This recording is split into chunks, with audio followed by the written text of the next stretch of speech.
Hey guys, Tony here from BladeCoUSA.com. Today I'm going to show you some knives from an up-and-coming new fixed blade maker out of Georgia. His name is Alan Surls, and he is the, I guess, primary maker and owner of Waz Knives. You could say Waz, you could say Was. I like to say Waz, I don't know why. I've heard it was. I should really ask him what he prefers before I make a video, but hey, oh well. Anyway, we're starting to carry some of his knives, and I'm really liking them. Just another great maker to come out of the Georgia area. He is a full-time, in-the-shop apprentice of Andy Roy, Fiddleback Forge. You guys know that a lot of makers come out of his shop, Andy's shop. Andy's gracious enough to, you know, allow guys to do their own thing on their off time, and it's really spawned some excellent fixed blade makers, and Georgia really has something going on for it now. And I've seen it, you know, with your makers like Dylan Fletcher, and you know, here with Waz Knives, and you know, there's so many more. I can't even begin to name them all. But every one of his apprentices, you know, starts off working in the shop and really starts to develop their own stuff. And if you go to like Blade Show or do the different shows, you know, he's got tables surrounding his table with all his other makers, and they're all sporting their own blades, which I just think is really cool. It's a really cool thing for Andy to do, and it's a heck of a fixed blade knife making community down there in Georgia. So anyway, let's get to the knives. I've been speaking with Alan a lot recently, and we are officially his first dealer, and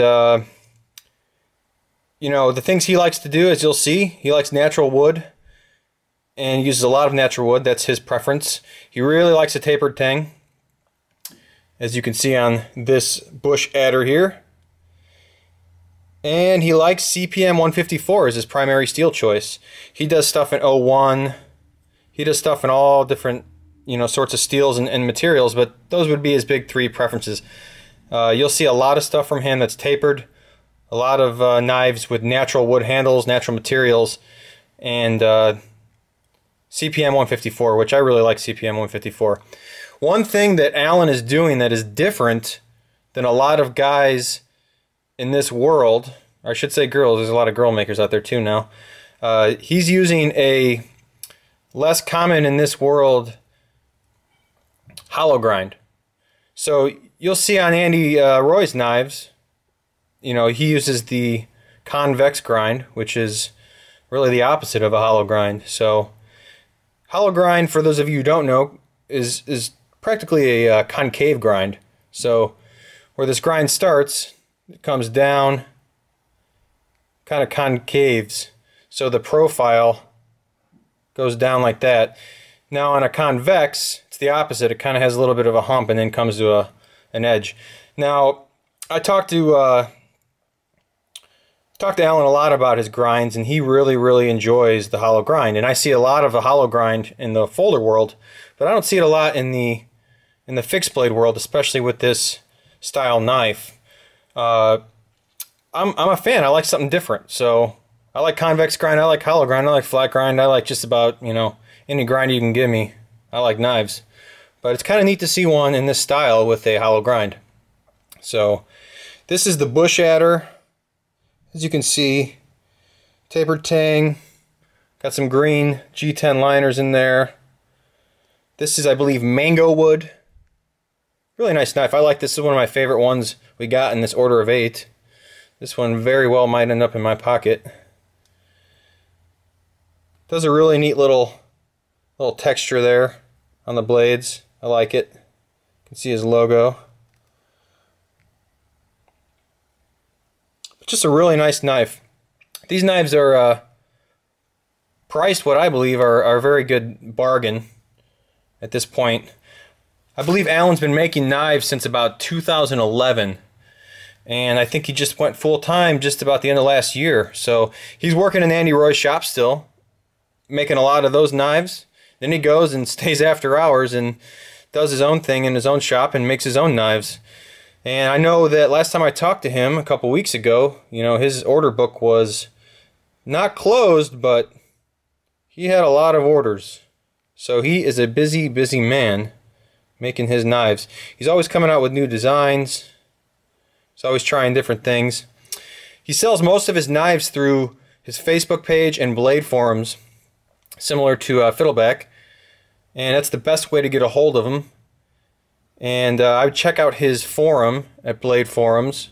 And you can see all his newest stuff and his new designs. He posts his knives for sale there. And it's probably the best way to get a hold of him, I would say, at this point. This is a new model Stingray EDC, and it's got what I guess it's called Forest Green G10. I really like this knife. I like synthetic handles, honestly, for carry knives a lot. And this one, this is the only synthetic handled knife we got, so I wanted to show you guys. But I really like this. It's a pretty thick little EDC style blade there. Probably just a little proud of eighth of an inch, but very cool design. This is a newer design for him. Fits in the hand really nice. I noticed that Alan likes to make his knives stabby, as we say here at Blade Co. This is a stabby knife, and I like stabby knives, so no issues here. Once again, everything he does is convex grind. You can see that with the light reflecting.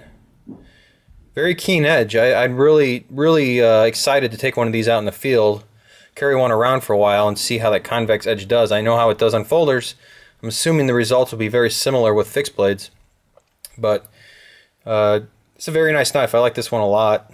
This is a newer design. I know he just started making this right after Blade Show. So this is the first knife he made after Blade Show in Atlanta.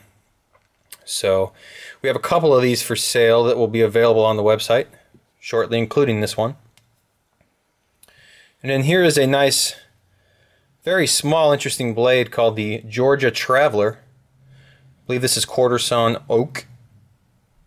And very popular knife. He doesn't keep these in stock very long because people buy them.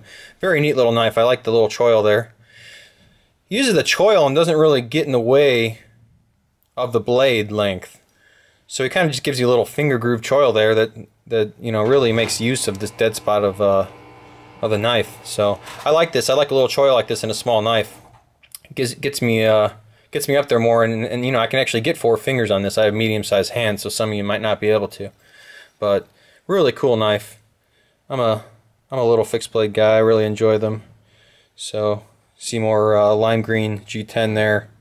What looks like some natural canvas micarta. So very nice. This is a very nice knife. I like it a lot.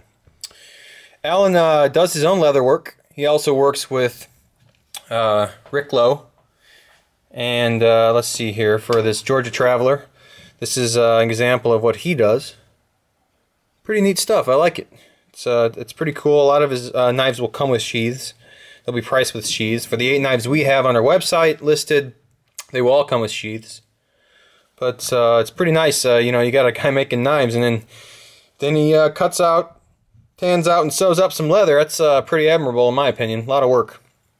And pretty neat little stamp pattern there. I like it. Very functional sheath. It's another example of a larger version of for this bush adder here. Nice little sheath. Definitely handmade, which is cool. I believe his sheaths, you know, usually run around $50, $50 to $60, similar to the Rick Lowe sheaths. And you know, I talked to him about it. He makes them when he can, and sometimes he uses Rick Lowe sheaths, which, you know, Rick Lowe supplies a lot of leather for a lot of fixed blade guys, and they're excellent sheaths. So you don't know what you're going to get necessarily. If you order a knife from him, I just make a request or ask him. Here's a Rick Lowe sheath. This is for the new Stingray EDC. We've seen these before. Great little sheaths. Great sheath maker, leather worker. So yeah, there you have it, guys. Check out Alan Surls. Was Knives. He's a guy to look out for. I really enjoy his stuff. We're happy to be carrying him, helping him spread the word. Just another fantastic fixed blade coming out of Georgia. So I'd try to get one of these while you can. I know he still does custom orders, and he'll do you know, he'll work with you, kind of make you a knife you want. I know that. And that's something I get on in the beginning of a guy's career, guys, because once they start getting their books filled up, they will make knives that they want to make and sell you, and you'll just have to buy what they have, kind of like Andy Roy, because custom orders take a lot of time. So I would take advantage of this time and get yourself a Waz knife ordered up, because in the future you're gonna have to buy what he makes, which is not always a bad thing, but I know a lot of you guys like to have your specific custom requests, so I would bother him on blade forums and get in line. I don't think you'll be disappointed. Price range wise, these are gonna run you anywhere between $200 and $300 with a sheath. I think it's a pretty good bang for your buck. So anyway, thanks for checking out the video. Check out Waz Knives on blade forums and BladeCoUSA.com. And thanks for your time, guys. We'll see you around.